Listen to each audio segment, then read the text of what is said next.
अगर आपकी उम्र 35 या 40 के आसपास है तो मैं आपसे कुछ सवाल पूछना चाहती हूँ। क्या आप बिना ज्यादा खाए भी वजन बढ़ने लगा है?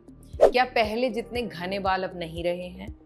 अगर रात को नींद पूरी नहीं हो रही तो भी लिखिए हाँ। क्या छोटी छोटी बातों पर आपको गुस्सा आना, कभी रोने का मन करना और कभी बिना वजह चिड़चिड़ापन होने लगा है? क्या आपको लगता है कि मैं पहले जैसी नहीं रही, पता नहीं वो कहाँ खो गई?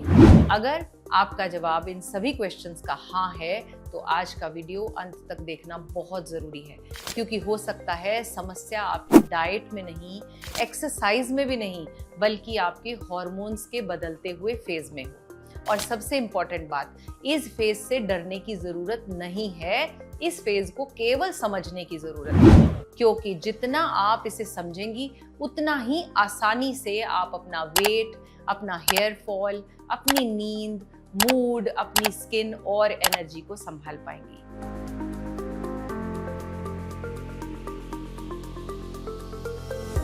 राधे राधे।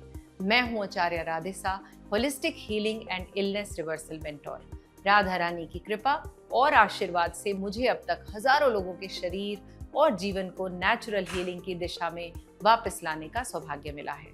मेरा सिर्फ एक ही संकल्प है कि मेरी ये नॉलेज, मेरा ये अनुभव और ये हीलिंग का रास्ता ज्यादा से ज्यादा लोगों तक पहुंचे, ताकि लोग दवाइयां और दर्द के चक्रों से निकलकर अपनी लाइफ को फिर से बैलेंस में ला सके। और इस जर्नी में मुझे आपके साथ की बहुत ज़रूरत है। अगर मेरी बातें आप तक पहुंचती हैं तो इस वीडियो को लाइक तो करें ही करें, इसके साथ साथ अपने परिवार और ज़रूरतमंद लोगों तक जल्दी से पहुंचा दें, ताकि वो भी इस हीलिंग जर्नी का हिस्सा बन सके। और हाँ, अगर आप इस चैनल पर नए हैं तो सब्सक्राइब कीजिए। चलिए, सबसे पहले एक बात हमेशा हमें जो याद रखनी है वो ये कि आपकी बॉडी आपके खिलाफ नहीं है। वह आपको सजा नहीं दे रही, बल्कि वह आपको एक नया संदेश दे रही है। लगभग 35-40 वर्ष की उम्र के बाद महिलाओं के शरीर में एस्ट्रोजन और प्रोजेस्टेरॉन जैसे हार्मोन्स धीरे धीरे बदलने लगते हैं। इसी फेज को हम पेरीमेनोपॉज कहते हैं। इस दौरान कभी कभी पीरियड्स जल्दी आते हैं, कभी थोड़ा देर से आते हैं, कभी बहुत हैवी तो कभी बहुत कम। और जब लगातार 12 महीनों तक पीरियड्स नहीं आते तो उसे कहा जाता है मेनोपॉज। लेकिन असल सवाल ये नहीं है कि मेनोपॉज कब आता है, असल सवाल ये है कि इस दौरान शरीर इतने बदलाव क्यों लाता है, और ऐसी कौन सी 5 बड़ी गलतियां हैं जो लगभग हर महिला इस समय कर बैठती है, जिसकी वजह से वेट बढ़ता जाता है, हेयर फॉल होते रहते हैं, पिगमेंटेशन हो जाता है और एनर्जी गिरते ही चली जाती है। आइए एक एक करके वो सारी 5 गलतियों को हम समझते हैं जो अक्सर हम अनजाने में ही कर रहे होते हैं। गलती नंबर 1, कार्ब्स बिल्कुल बंद कर देना। देखिए, बहुत सी फीमेल्स ये सोचती हैं कि रोटी चावल में अगर बंद कर दूंगी तो मेरा वेट कम हो जाएगा, लेकिन ऐसा करने से आपकी एनर्जी डाउन होती है, थायराइड और हार्मोन्स पर गहरा असर पड़ता है, कॉन्स्टिपेशन बढ़ सकती है और मूड स्विंग्स आपके ज्यादा हो सकते हैं। अच्छा तरीका क्या है? कार्ब्स बंद नहीं करने, स्मार्ट कार्ब्स लेने हैं। जैसे मिलेट की रोटी ले लो, दलिया खाओ, पोहा ले लो बहुत सारे पीनट्स डालकर, मूंग दाल का चीला लो, रागी का कुछ बनाकर खा लो, जौ लो, ज्वार खा सकते हो, लाल चावल ले सकते हो और घर की बनी रोटी। कार्ब्स आपके ब्रेन और हार्मोन्स को बेटा जी सपोर्ट करते हैं। बस रिफाइंड कार्ब्स जैसे मैदा, बिस्किट, नमकीन, बेकरी आइटम, शुगरी ड्रिंक्स, इन सब से आपको बचना है। चलो नोट करो गलती नंबर 2 जो हम करते हैं, प्रोटीन को इग्नोर करना। हेयर फॉल क्यों बढ़ता है? क्योंकि हेयर मेनली प्रोटीन से बनते हैं। Skin repair, muscles, hormones, immunity, इन सबको क्या चाहिए? प्रोटीन चाहिए। अगर आप सिर्फ चाय, टोस्ट, पराठा, अचार या फ्रूट्स पर ही चल रहे हो तो भैया बॉडी रिपेयर कैसे करेगी? हर मील में प्रोटीन को जोड़ो। दाल, पनीर, दही, अगर सूट करे तो स्प्राउट्स, चना, राजमा, ये सब आप ले सकते हो। टोफू एक बहुत अच्छा विकल्प है, बेसन का चीला है, मूंग की दाल का चीला है, सीड्स हैं। देखो, ब्रेकफास्ट में आपको प्रोटीन जरूर लेना है, क्योंकि सुबह सुबह प्रोटीन लेने से आपकी क्रेविंग्स जो हैं वो भी कम होंगी, एनर्जी स्टेबल रहेगी और मसल्स लॉस जो है वो धीरे धीरे कम हो जाएगा। तीसरी गलती नोट करो, फैट से डरना। हेल्दी फैट्स हार्मोन्स के लिए जरूरी होते हैं और हर फैट मोटा नहीं करता। गलत फैट प्रॉब्लम करता है।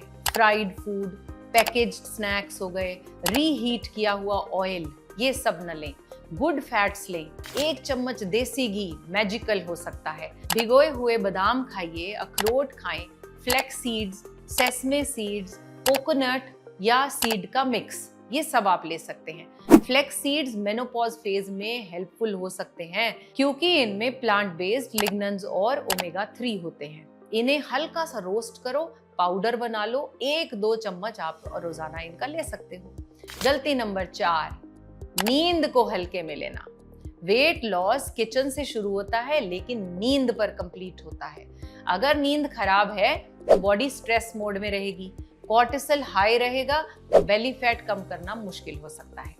नाइट रूटीन बनाओ। रात का खाना हल्का और जल्दी खा लो। सोने से 1 घंटा पहले फोन को छोड़ दो। 5 मिनट डीप ब्रीदिंग बेड पर बैठे बैठे कर लो। भ्रामरी प्राणायाम नोट करो, 7 राउंड्स लगा लिया करो। लेफ्ट नॉस्ट्रिल ब्रीदिंग कम से कम 2 या 3 मिनट कर सकते हो। योग निद्रा कर सकते हो। 10 मिनट साइलेंटली ही बैठ जाओ। ये तो सब हो सकता है ना। चलो नोट करो गलती नंबर 5, सिर्फ सप्लीमेंट्स पर भरोसा करना।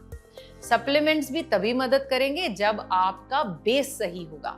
आपका बेस है डाइजेशन, आपका बेस है नींद, मूवमेंट, सांसें, इमोशनल बैलेंस।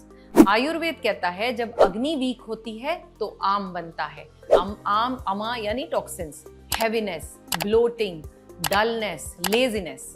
इसीलिए मेनोपॉज में डाइजेशन स्ट्रॉन्ग रखना सबसे जरूरी है। सुबह सुबह गर्म पानी ले सकते हो। आंवला मिल जाए सीजनल तो बहुत ही अच्छा है, नहीं तो उसका जूस ले सकते हो।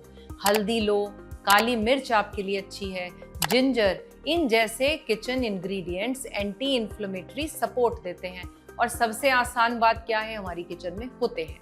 लेकिन अगर एसिडिटी है मेडिसिन की वजह से, या आपको थायराइड है, बीपी है, किसी को प्रेगनेंसी की वजह से हार्मोनल इम्बैलेंस है या कोई मेडिकल कंडीशन है तो डॉक्टर की गाइडेंस जरूर ले लें। अब मैं आपको बताऊंगी हम योग तरीका क्या है इन प्रॉब्लम से निकलने का। देखिए, हम बॉडी को फाइट नहीं करने को कहते, हम बॉडी को सपोर्ट करने को कहते हैं। तो सबसे पहला नोट करो चेंज, मॉर्निंग जॉइंट मोबिलिटी, मतलब सुबह 10 मिनट जॉइंट्स को ओपन करो। एंकल रोटेशन करो, नी रोटेशन करो, हिप रोटेशन करो, शोल्डर रोटेशन करो, रिस्ट रोटेशन करो। इससे आपको क्या होगा, स्टिफनेस कम हो जाएगी, सर्कुलेशन बेटर हो जाएगा। नंबर 2, 15 मिनट योगा का रूल बना लो। मैं हमेशा बोलती हूँ दिन का केवल 1% अपने लिए यानी योग के लिए निकालें। क्या होता है दिन का 1%? 15 मिनट। बाकी के 99% दिन बॉडी आपको सपोर्ट करने लग जाएगी। तीसरा, मेनोपॉज फ्रेंडली आसनास करो। कौन कौन से आसन कर सकते हो नोट करो। ताड़ आसन करो,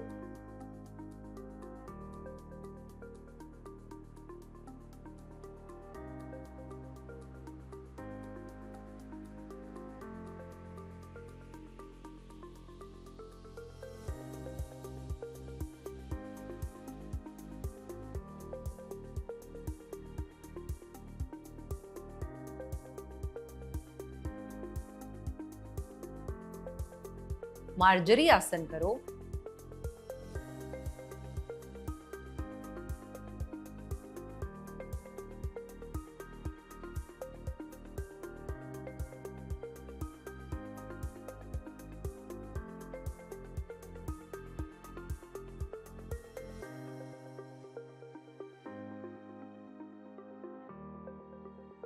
सेतुबंद is good for you।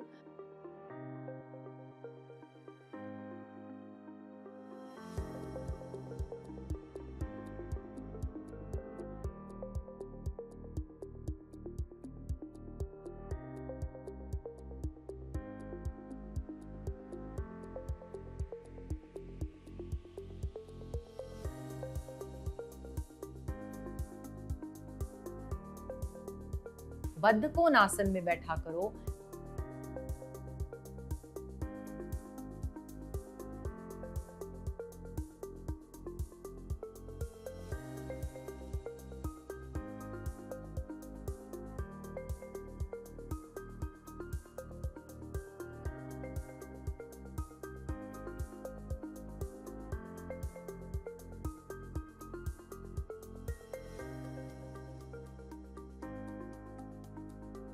मल आसन में 4-5 मिनट लगाओ।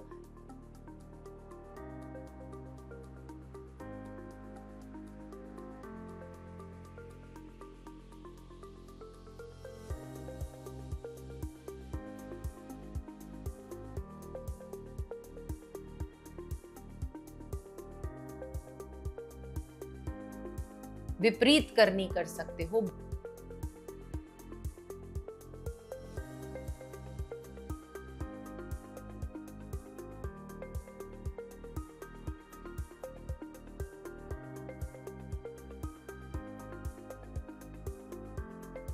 बाल आसन करो।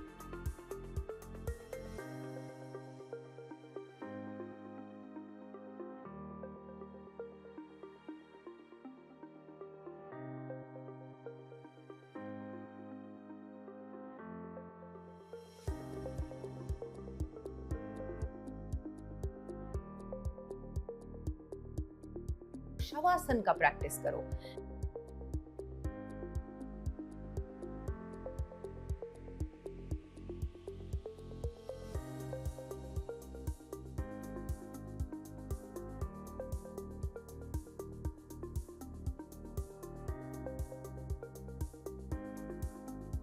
ये आसनास आपके पेल्विक रीजन, आपकी स्पाइन, नर्वस सिस्टम और ब्लड सर्कुलेशन को भी सपोर्ट कर देगा।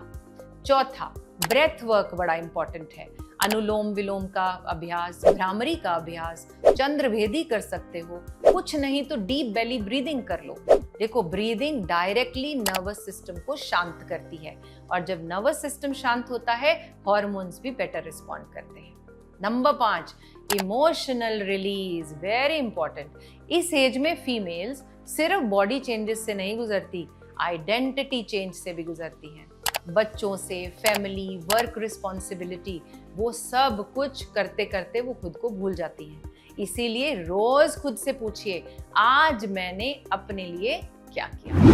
35 के बाद बॉडी खत्म नहीं होती, बल्कि ये इसका दूसरा जन्म होता है, जहां फीमेल और भी समझदार, ग्रेसफुल और पावरफुल बन सकती है। बस बॉडी की लैंग्वेज को समझना है। कम खाना नहीं, सही खाना है। ज्यादा पनिशमेंट नहीं, जेंटल मूवमेंट करने हैं। स्ट्रेस नहीं, ब्रीद करना है। इग्नोर नहीं, सेल्फ केयर करना है। आपकी बॉडी हीलिंग के लिए बनी है, उसे बस सही सपोर्ट दीजिए, दिशा दीजिए। बॉडी को पनिश मत कीजिए, बॉडी को साथ लेकर चलें। दूसरा प्रैक्टिकल रूटीन नोट करो। आज मैं आपको एक सिंपल डेली रूटीन दूंगी। क्या करो, सुबह उठते ही गुनगुने पानी से अपनी शुरुआत करो। उसके बाद 5 मिनट शांत बैठकर केवल डीप ब्रीदिंग करो। फिर 10 मिनट जॉइंट मोबिलिटी पर काम करो।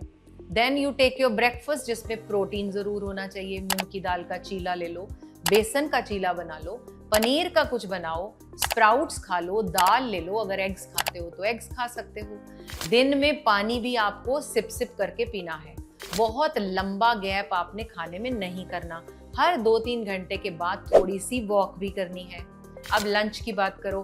घर की रोटी, दाल, चावल, सब्जी, सैलेड, थोड़ा घी, बहुत इंपॉर्टेंट है। आपकी प्लेट में ये सब कुछ होना चाहिए। बेटा, प्लेट सिंपल होनी चाहिए, कॉम्प्लिकेटेड नहीं। इवनिंग क्रेविंग्स हो रही हैं, क्या करोगे? चाय के साथ बिस्किट नहीं लेना, उसके बजाय रोस्टेड चना ले लो, थोड़ा मखाना खा लो, नट्स को रोस्ट करके ले सकते हो। अगर चाय नहीं, कॉफी नहीं, तो फ्रूट्स लो या हल्का सा सूप ले सकते हो। डिनर क्या करो? हल्का और थोड़ी जल्दी। और डिनर के बाद 100 कदम का रूटीन बना लो, चलना ही चलना है। रात को सोने से पहले बेड पर बैठकर 7 राउंड्स भ्रामरी के लगाओ। 3 मिनट लेफ्ट नॉस्ट्रिल ब्रीदिंग करो, और फिर उसके बाद शवासन या योग निद्रा का अभ्यास भी कर सकते हो। एक छोटी सी हीलिंग प्रैक्टिस और करें। दोनों हथेलियों को आप हार्ट पर रखें, आंखें बंद कर लें और धीरे से अपने आप के साथ बोला करें, मैं अपनी बॉडी से लड़ना बंद कर रही हूँ, मैं अपनी बॉडी को सुनती हूँ, मैं अपनी बॉडी को सपोर्ट करती हूँ। और 3 डीप ब्रेथ। ये अगर दिन में 5 बार आप ये डोज ले लो तो भैया आपके मेनोपॉज बीमारी की तरह नहीं लगेगा, एक नेचुरल ट्रांजिशन लगना शुरू हो जाएगा। और इस ट्रांजिशन में फीमेल को अपनी एक्स्ट्रा केयर, अपनी एक्स्ट्रा रिस्पेक्ट और सपोर्ट भी करनी है। इस एज में बॉडी कहती है, मुझे भूखा मत रखो, मुझसे ओवर वर्क मत कराओ, मुझे नींद दो, मुझे सही न्यूट्रिशन दो, मुझे मूवमेंट दो और मुझे प्यार दो। और जब आप बॉडी को ये सब कुछ देते हो तो आपका ग्लो वापस आ जाता है, आपकी एनर्जी वापस आती है, आपका कॉन्फिडेंस वापस आता है। सो रिमेंबर, 35 के बाद वेट गेन नॉर्मल हो सकता है, लेकिन हेल्पलेस होना बिल्कुल नॉर्मल नहीं हो सकता। हम योग में हम यही सिखाते हैं, बॉडी को पनिश नहीं, प्यार करना है। अपना ध्यान रखें और इस वीडियो को हर फीमेल तक पहुंचा दें। राधे राधे।